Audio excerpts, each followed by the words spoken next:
when the crow comes to call, I'll fly away to some crisp crimson fall. I'll take to the skies, I'll make no goodbyes until I can fly. I'm biding my time. I give thanks for this day, and I give thanks that we've been able to put our hearts and minds together in a good way. I pray that we'll be able to carry these words and thoughts and ideas onto our communities and families so that we can benefit our people. I pray that we can all work together in a good way and set aside those things that stop us from moving forward in a positive way. And Creator, I ask that you keep our home fires burning in a good way while we're over here, and that you carry us all home safely. Hi, nanaskaman.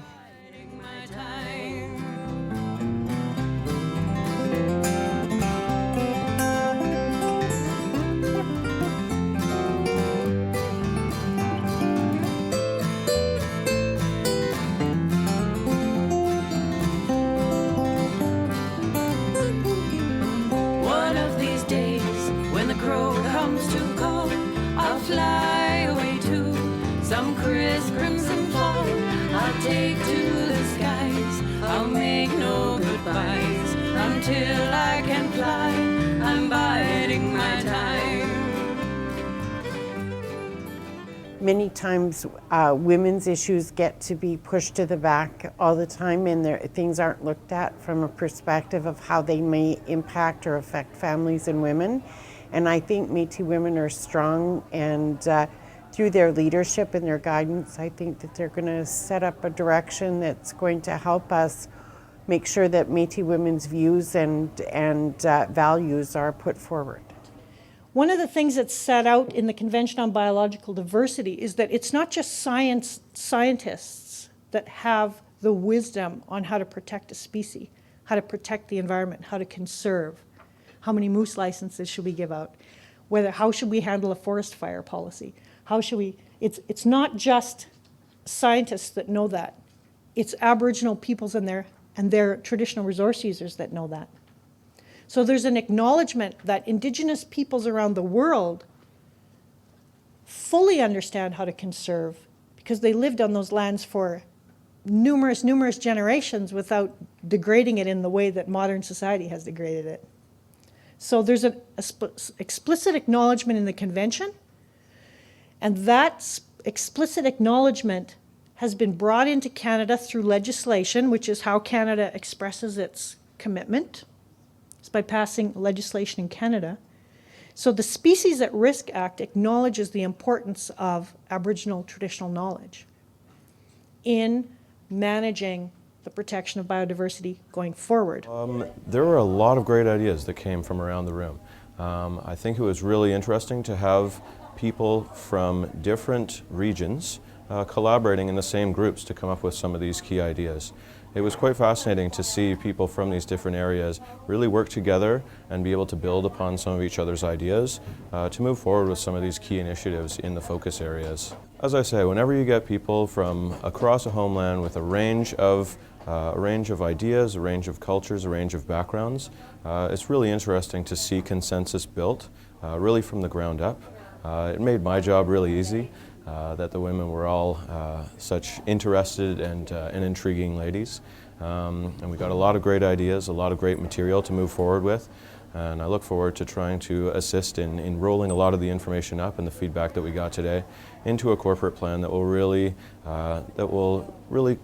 it's a call to action for the women of the Métis Nation. And I really hope that, that some of the work that we did here today carries on to manifest itself into really positive action that will really influence the lives of Métis women, girls, and Métis more broadly across the homeland. I've attended 3 of these meetings now, of the annual meetings, and they've been great. My favorite part of it is seeing the other ladies from all across Canada. I love all the fellowship and laughter that we share here. I'd like to see some constant funding for the Métis women. We really need to have more initiatives when it comes to spousal abuse and more resources in that area. there aren't enough resources out there for the family when they're suffering from abuse. And so I'd like to see that in place. In other places of the world, when there's a shortage of water, it's the women that are walking 5 miles every day to go get, water, as much water as they can carry on their head and bring it back. It's their quality of life which immediately diminishes to keep the family at bay. So the role of women, I would say, is essential in making sure that the approaches that Canada takes considers all of the things which we think are important. The thing is that we've worked a very long time to come here and have an independent organization with accountable elected representatives for Métis women from across Canada. And it's always really exciting every year when we have our annual meeting. As the president of this organization, I'm always inspired and supported by such a wonderful group of women that I really do enjoy myself, and I'm glad I come, and they make it so that they're our driving force forward for the upcoming year and our plans for the upcoming year. That all of the things that they talk about impact us, they impact our communities, they're going to impact our children. And so we need to voice our concerns, and we need to take some of this information back to our communities, particularly to our traditional people, our traditional medicine people, and the ones that go and harvest medicines. And there's a lot of people from the non-Aboriginal community that are wanting to get that kind of information from us, from our people that do the healing and that know the medicines. And so in one of the reports I heard today that they come and they get the information, and then they try to find out what the ingredients are, and they patent that, and then nobody else can use it. So I found that incredibly disturbing. Our traditional knowledge is commercialized, which is there probably is not a medicinal medicinal patent application that goes forward today that doesn't have some basis in traditional knowledge. So for example, a pharmaceutical company will send a researcher out to have tea, and they'll talk about rat root for headaches. That company will take that little chunk of back to the lab, dissect it, test it, decide on that there's something in there that they can use as pain relief. They patent that application, and they go forward and make the aspirin or whatever it is they're making at that particular time. It's a brilliant contribution to society, there's no doubt. But Aboriginal people were a part of that, and there's no benefit going back to that community. They may actually even lose access to that resource, because once the patent is on, they can actually get the license from government to have exclusive use. So, it has practical applications. But right now, there's no requirement for them to disclose where they got the knowledge from. And that's one of the issues that I argue internationally is there has to be disclosure obligations for patents. And they're like, hold it, that's too much. Right? That's too much work. We don't know, how would we ever do that? Well, just because you don't know how to do it doesn't mean it doesn't need to be done.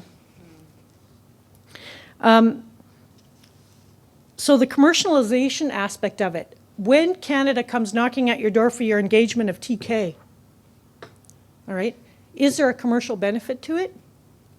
And how is that benefit coming back to the community? That's the question before the knowledge is transferred, not after.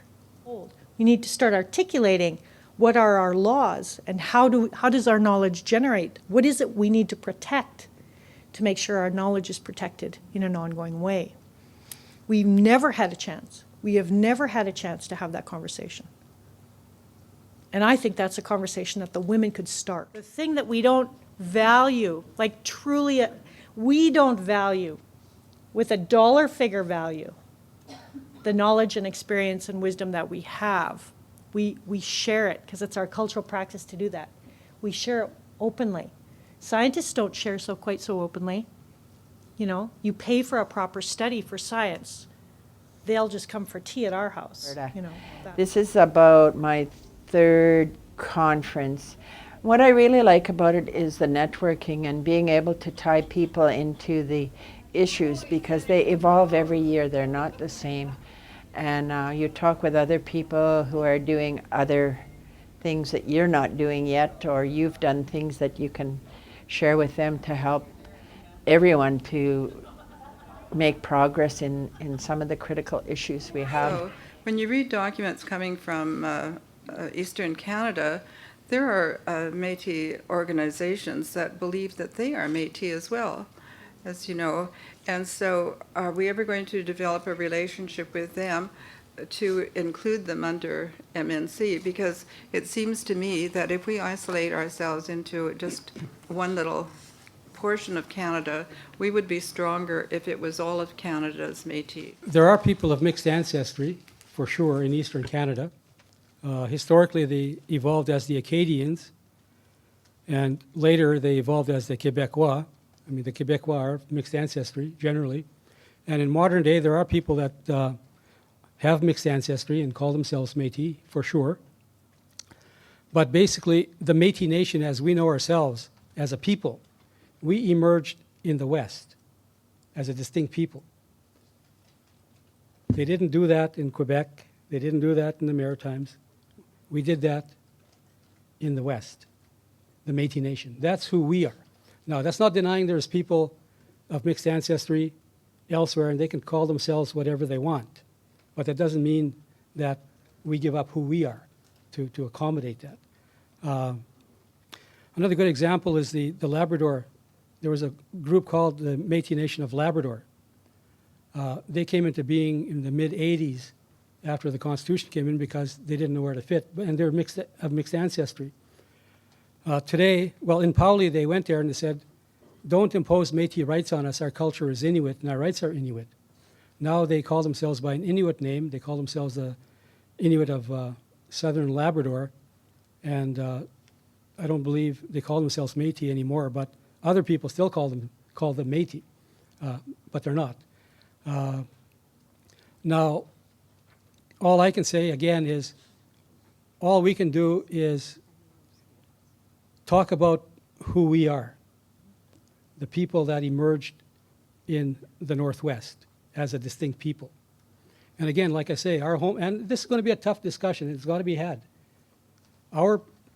Currently, like these boundaries are superimposed on us. In that little booklet, there's a map of 1867 Canada, a little red map. A small portion of that, very small, would have been covered by the Métis Nation homeland, very small. So we're out there. And the modern boundaries, basically, we say the Métis Nation is the three prairie provinces and extends into Ontario, extends into BC, extends into the Northwest Territories, extends into the United States.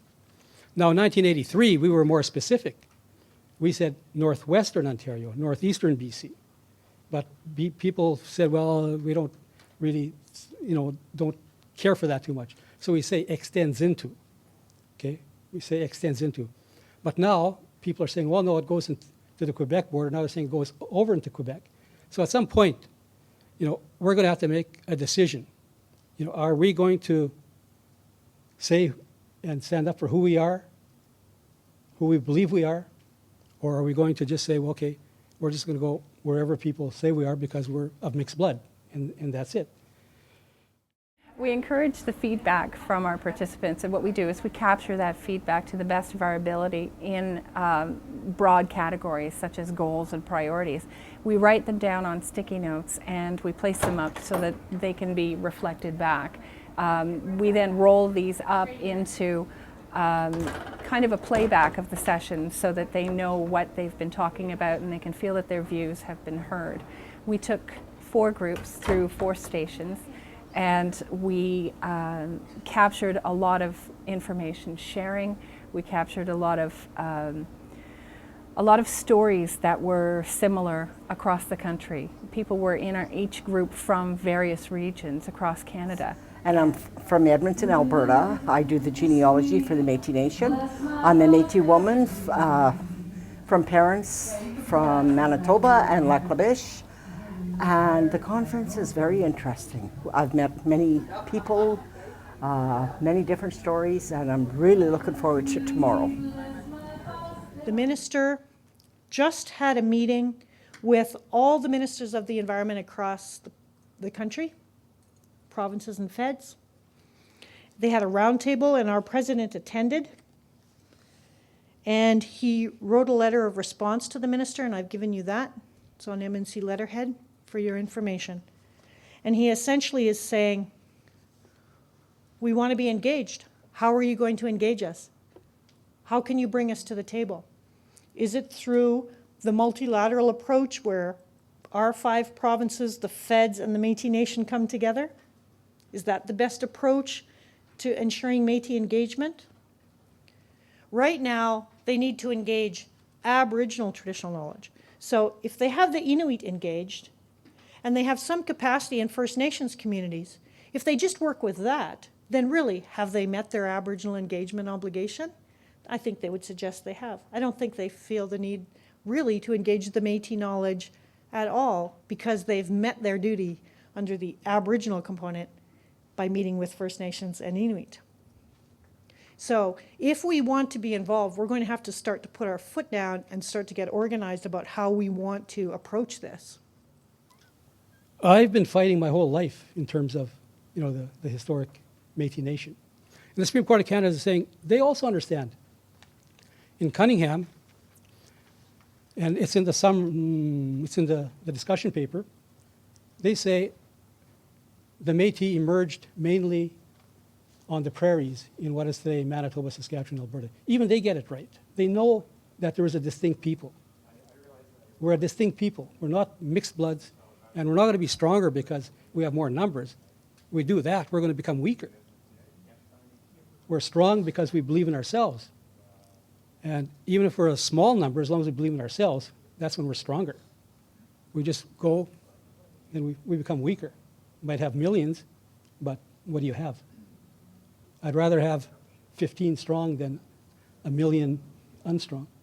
The voyageurs, some of them originated from Quebec and married Aboriginal women in Alberta or wherever. Mm-hmm.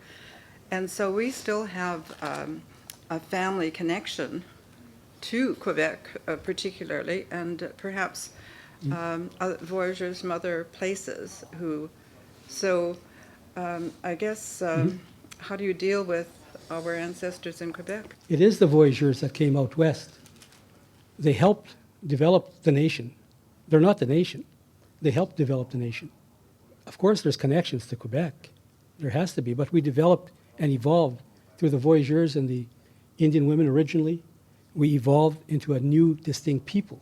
But we don't say we're Métis because, or they're Métis because they came from over here. We emerged here. They assisted us, if I can use that term, but at some point we evolved as a new people. And yes, we can go back. Like a lot of people say, well, geez, how come you guys don't recognize us? Riel's from here. Riel comes from here. Well, Riel doesn't come from Quebec. Louis Riel doesn't come from Quebec. Louis Riel's father was born to a Métis woman in Île-à-la-Crosse, Saskatchewan. I mean, that's what happened. The voyageurs did come, of course. But we evolved as a new, distinct people. That's what we're trying to say. And we do have connections back. I mean, I'm sure but the Métis National Council on our website has a historical database through which we've contracted Professor Tuff at the University of Saskatchewan to put into the database the Manitoba affidavits from Section 31, the script records, the censuses. So people doing genealogies, if you want to check your grandparents or parents, you just go to our website, type in the stuff, and you'll get access to these documents. It's quite good, particularly if you want to, look at, who your ancestors were, and in the one case, it was whether they are descendants of people that were entitled to get land under the Manitoba Act. So a lot of that information is there. So it's just a guide, not a guide, it's an aid in proving that your family historically identified as Métis.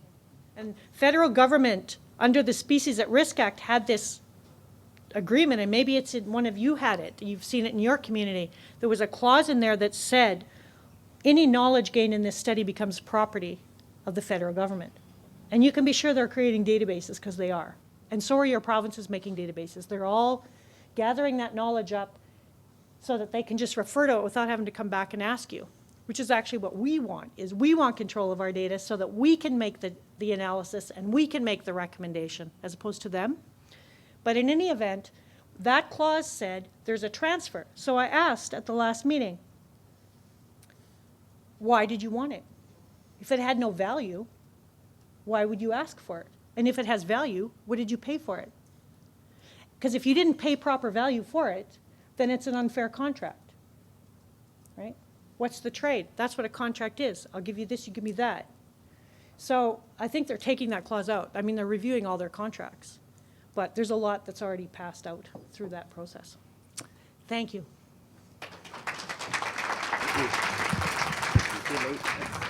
Okay, I want to tell you a couple of things. Number one, I work in the area of economic development and environment within my own region in Alberta, and I have for many years. So I know that our organizations do not have the capacity to deal with the issues that we're talking about here today.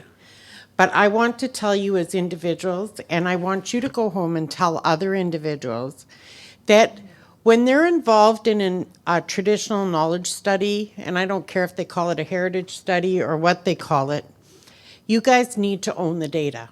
You need to say, I'm not willing to participate unless we own the data. And when you find that there might be a burial site somewhere that's going to be impacted, you don't have to tell industry, government, or anybody that there's a burial site there that could be impacted. What you have to do is just say, there is an area in and around this place that needs to be kept because it's a sacred place or because it has a special purpose to us. You don't have to tell them it's a burial site or a medicine picking site or any of those things. Then you make sure that those reports that you do are your reports. You hire the consultant to come and give those reports rather than letting industry come and write the reports for you. And you own the data. Now, when you own the data, though, you take a responsibility. I had a very good friend and mentor named Dr. Olive Dickinson, and she told me for every right there's a responsibility. And so when we collect the data, we have a responsibility to own and take care of that data. But and it was all of you that told me, women are the keepers of our culture and our heritage. So we need to find the mechanisms and infrastructure so that we can protect and keep that data for ourselves rather than having it so that industry, because I can assure you, when they go and take that, and I know they're supposed to be doing this so they can mitigate things, they're not trying to mitigate anything. They document every time they send you an email, every time they make a phone call, every time they do anything, and they say, you've been consulted and you're done.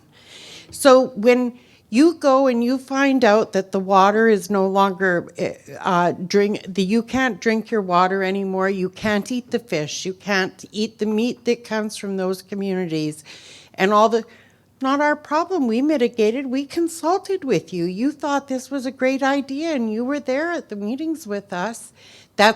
I had my responsibility. The Crown consulted with you, and the door will close. We have to make sure we protect our own selves and the generations to come. It's our responsibility. So that's when Kathy came to me about the biodiversity project and she said, do Métis women want to be involved? Yes, we do, because we are the keepers of our culture and we need to take ownership over the information that belongs to us.